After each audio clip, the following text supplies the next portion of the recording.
Morning, and it's a Thursday morning and I've got a day off, so I thought I'd clean. Let's make that smiley face.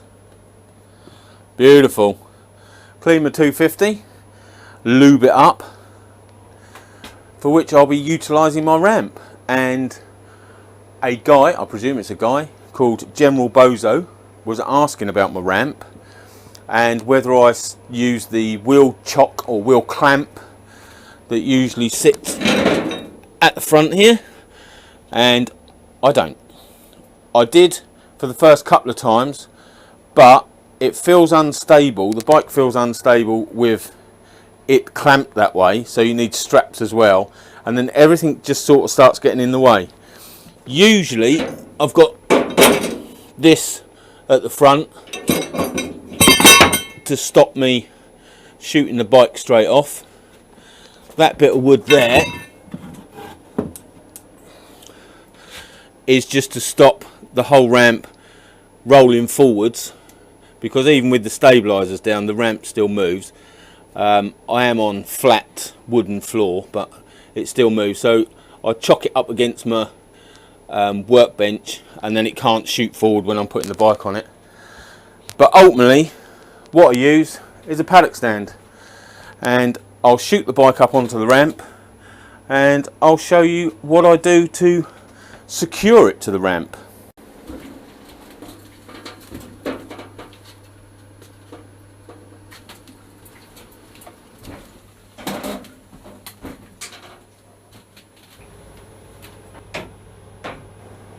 So at this stage, when I first had the ramp, I would have had the front wheel chopped up in the clamp.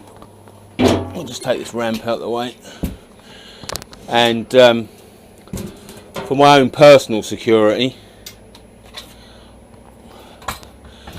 or personal peace of mind, I would strap the bike to hold it steady. But then I found in so many applications the straps and everything were in the way, so now all I do is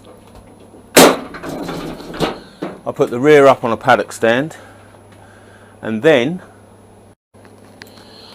to make sure it can't run away, I use a strap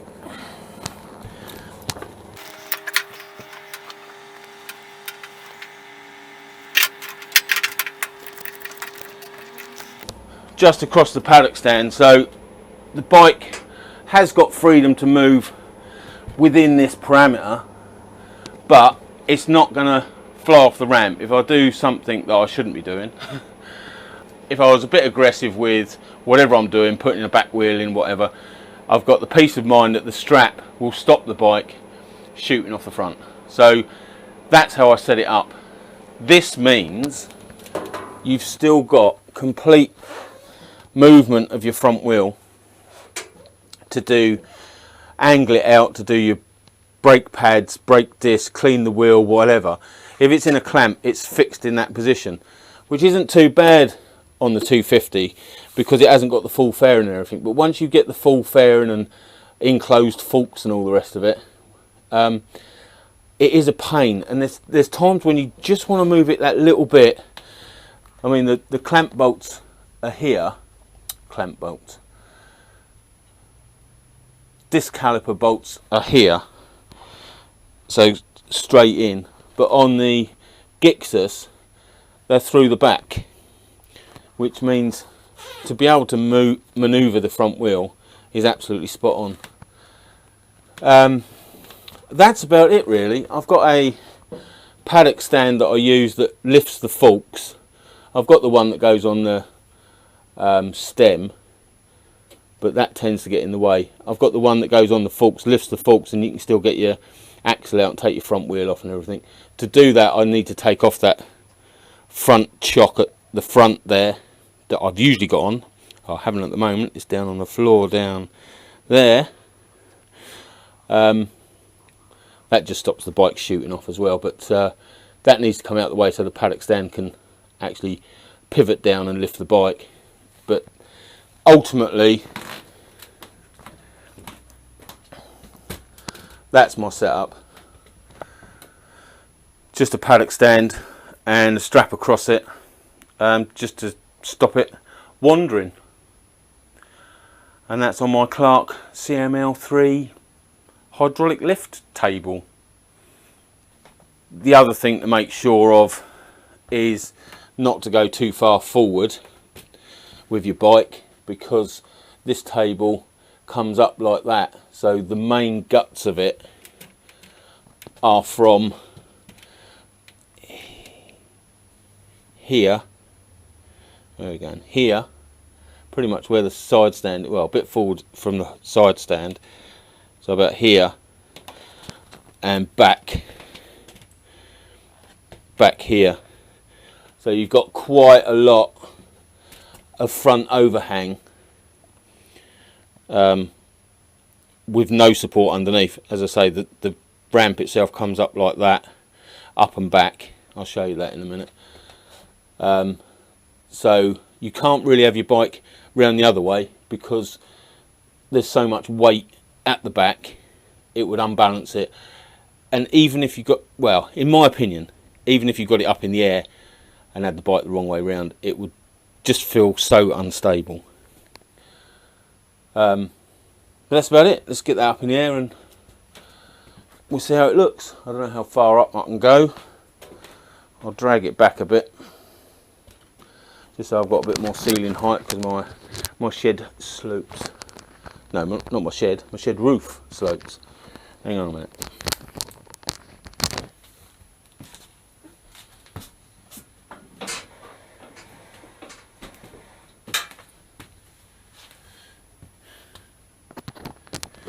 So yes, quite easily to move on the shed floor, which in turn shows you that if you get any sort of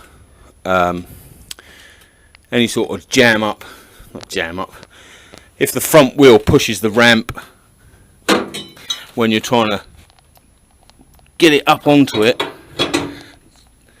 the whole ramp will shoot forwards. So let's get that up in the air, and I'll show you the underneath, what I mean about it being a bit front heavy. So that's partially up. You can see it's sort of in line at the back there at the moment. Let's just pump it up as high as I can go and see where that ends up.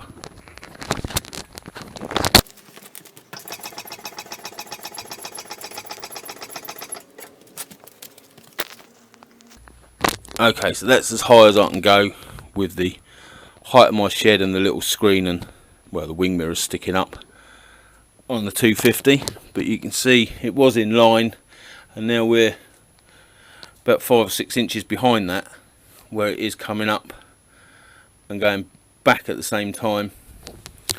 But just on the paddock stand, that's me wobbling it about, and it feels very stable.